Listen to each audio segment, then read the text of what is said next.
Voici tout ce qu'il faut savoir ce 22 décembre à Madagascar. Revenons d'abord sur les faits marquants de ce week-end. Samedi, le collectif Gen Z Madagascar a tenu son assemblée citoyenne à Tananarive pour clarifier l'organisation et les formes d'engagement. Son porte-parole appelle à une gouvernance transparente et à des bases solides pour la refondation du pays. Toujours samedi, une perquisition a été menée au domicile d'Edgar Azafnjavai, secrétaire général de la Commission de l'océan Indien, en son absence. Aucun document ni élément compromettant n'a été trouvé. Cette opération suscite des critiques, notamment en raison du principe d'inviolabilité lié à son statut diplomatique et interroge sur ses conséquences pour l'image et la crédibilité de l'État. Tandis que dimanche, Soali Moussa a été interpellé dans un restaurant et placé en détention pour enquête à la brigade criminelle à Nous. Une perquisition a eu lieu à son domicile sans résultat selon son entourage. Ancien collaborateur de l'ex-président Ange Radzuel, il est aujourd'hui conseiller de Milavouns Philobert, vice-président de l'Assemblée nationale, et connu pour ses prises de parole sur les réseaux sociaux. Dans le même temps, le président de l'Assemblée nationale a confirmé la venue à Madagascar d'une délégation russe conduite par le général Andrei Vladimirovitch. Les échanges se sont tenus dans un cadre diplomatique officiel et visent principalement le renforcement des capacités de l'armée malgache.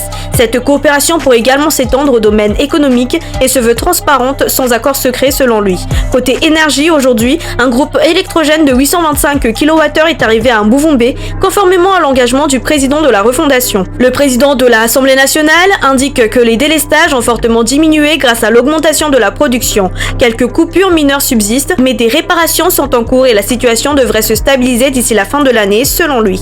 Sur le plan politique, plusieurs observateurs évoquent un climat de tension, illustré notamment par la perquisition chez Edgar Azafnjavai et l'arrestation de Soali Moussa. À cela s'ajoutent les déclarations du ministre de la Communication Gaskar Fensou, annonçant des actions contre certains députés et des comptes jugés manipulatoires sur les réseaux sociaux. En réaction, Milavouns Philobert dénonce des propos inacceptables et demande la libération de son conseiller, rappelant le rôle de contrôle du Parlement.